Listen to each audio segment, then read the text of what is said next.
बंसीलाल अपने गांव में समोसा बेचता था। बंसीलाल के समोसे पूरे गांव में बहुत मशहूर थे।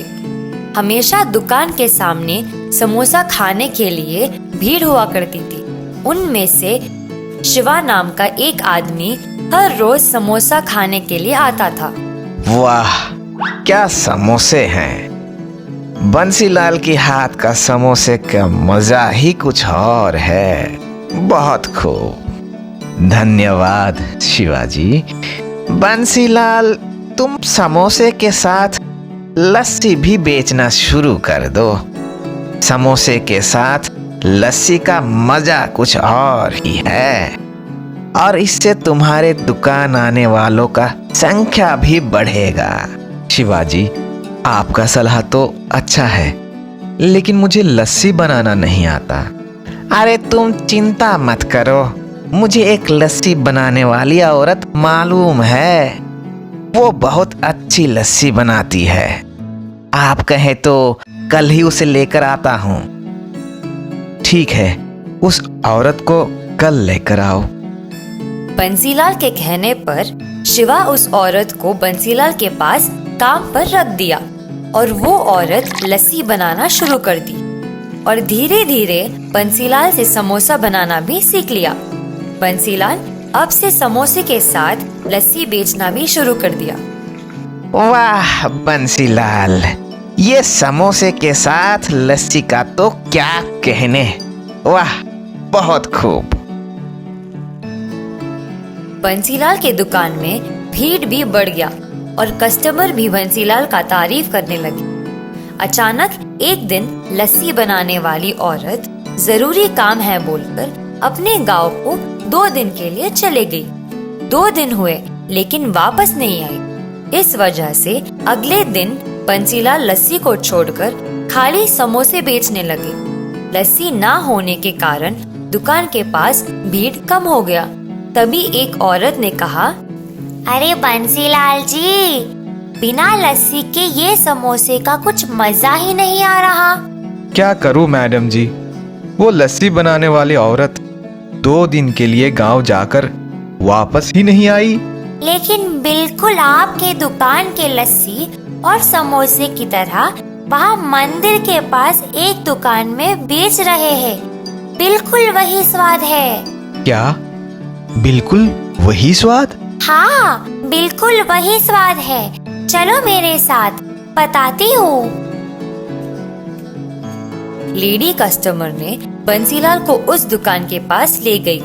बंसीलाल ने उस दुकान में शिवा और लस्सी बनाने वाली औरत को देखकर चौंक गया और बंसीलाल को समझ में आ गया कि शिवा और उस औरत ने मिलकर उसे धोखा दिया है। इस कहानी से हमें ये शिक्षा मिलती है कि हम कभी भी अनजान आदमी को बिना सोचे समझे विश्वास नहीं करना चाहिए। लालची गोवर्धन। मैथिलीपुर नामक एक गांव में गोवर्धन नाम का एक बड़ा व्यापारी हुआ करता था। वो दाल बेचता था। गोवर्धन की दाल पूरे जिले में बहुत मशहूर था और गोवर्धन के पास 4 ट्रक ड्राइवर काम करते थे। ट्रक ड्राइवर सब के सब कम पगार लेकर गोवर्धन के पास काम करते थे और गोवर्धन से पगार बढ़ाने के लिए पूछने से ही डरते थे। रामू, ये माल तुरंत अपने गोपाल के गोडाउन में लेकर जाओ। जी साहब, आप 2 साल से पगार नहीं बढ़ा रहे हो। अब मेरे से इतने कम पैसों में ये माल लेकर जाना नहीं होगा।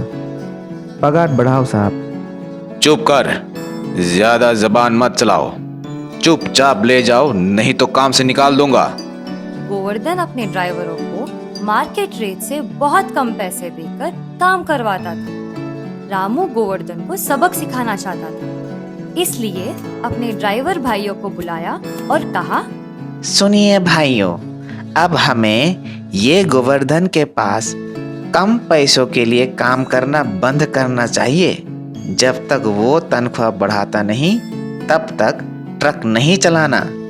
ये बात सुनकर ईश्वर ने कहा, नहीं रामू, गोवर्धन बदमाश आदमी है।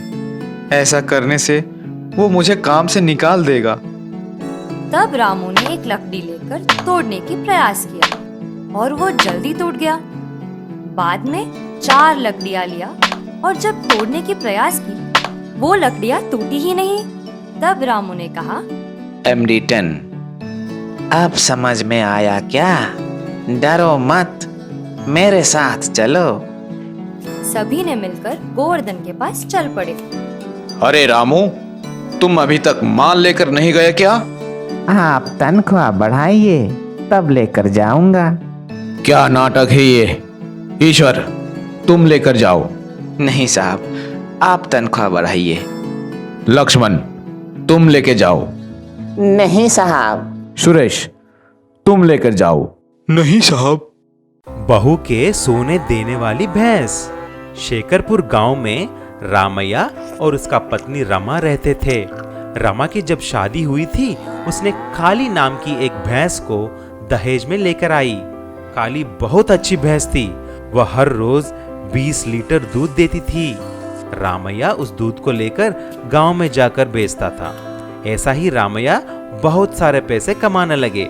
एक दिन रामैया ने शहर से गाड़ी खरीद कर लेकर आया।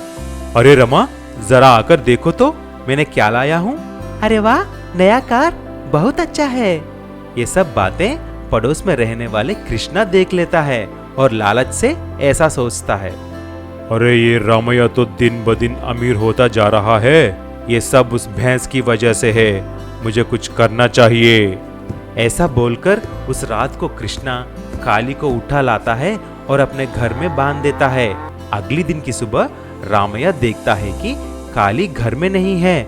तो रमा और रामैया दोनों मिलकर उसे ढूंढने के लिए जंगल में जाते हैं। बहुत देर तक ढूंढते हैं, लेकिन फिर भी काली नहीं मिलती। जब वह दोनों उदास बैठे थे, तभी एक स्वामी जी वहां पर आए। तब पति और पत्नी सारी बात स्वामी जी को बताया। रामैया और रमा, आप दोनों उदास मत रहो। मैं आपको एक जादुई भैंस देता हूँ। आप इसे लेकर उसकी देखभाल कीजिए, आप बहुत खुश रहेंगे। ऐसा बोलकर स्वामी जी ने जादुई भैंस उनको देकर गायब हो गए। रामैया और रमा उसकी बहुत अच्छी देखभाल करने लगे। ऐसा ही कुछ दिन बीत गए। एक दिन जब रमा भैंस की गोबर निकाल रही थी, तो उसको सोने का एक बिस्किट मिला। रमा वह देखकर हैरान हो गई। तुरंत जाकर ये बात रामैया को बताई। अरे, गोबर में सोने का बिस्किट, वो कैसे? लगता है ये जादुई भैंस हमें गोबर में सोना दे रही है। इससे हम बहुत अमीर हो सकते हैं। ऐसा बहुत सारे सोने मिलने का कारण रामैया और रमा एक बड़ा सा मकान खरीद लेते हैं। ये सब बात उनकी पड़ोस कृष्णा से नहीं देखा गया। कृष्णा फिर से रात को जाकर छुपके से रामैया की बातें सुनता है। आज हमारे पास इतना पैसा है तो उसके कारण ये जादुई भैंस है। अगर रोज हमें सोना नहीं मिलता तो हम इतना अमीर नहीं हो सकते। ये बात सुनकर कृष्णा लालची हो जाता है। वह सारा सोना एक ही बार निकालने का सोचता है। कृष्णा उस रात को रामैया के घर आकर उस जादुई भैंस को मार देता है, लेकिन उस भैंस के पेट में कुछ भी नहीं मिलता।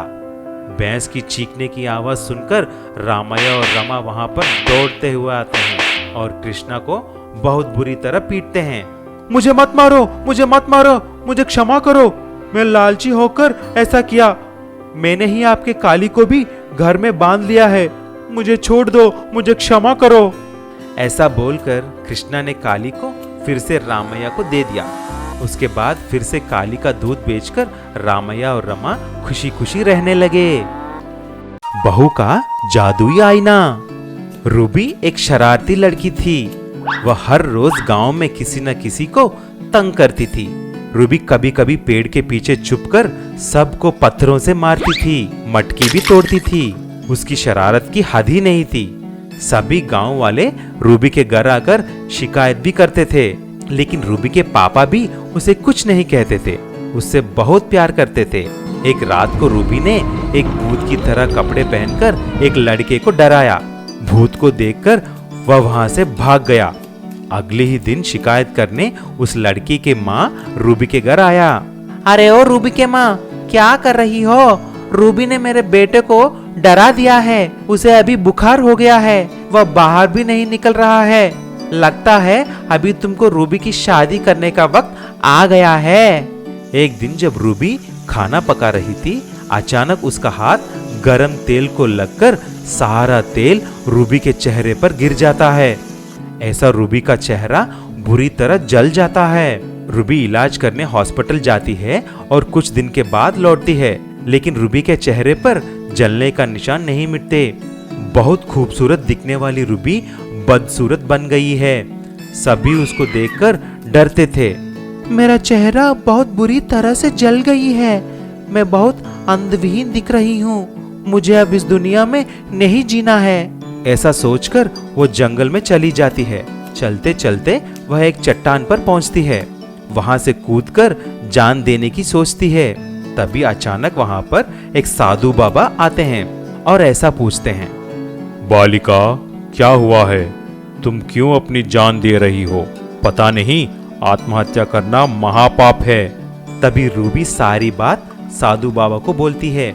रूबी को देखकर साधु बाबा ने एक जादुई आईना उसे देते हैं। देखो रूबी, ये आईना रोज में एक बार ही इस्तेमाल कर सकते हो। हर रोज सुबह इस आईने में देखकर अपनी सुंदर रूप के लिए मांगो। ये आईना तुम्हारा हर इच्छा पूरी करेगी। रूबी हर रोज ऐसा ही करती गई।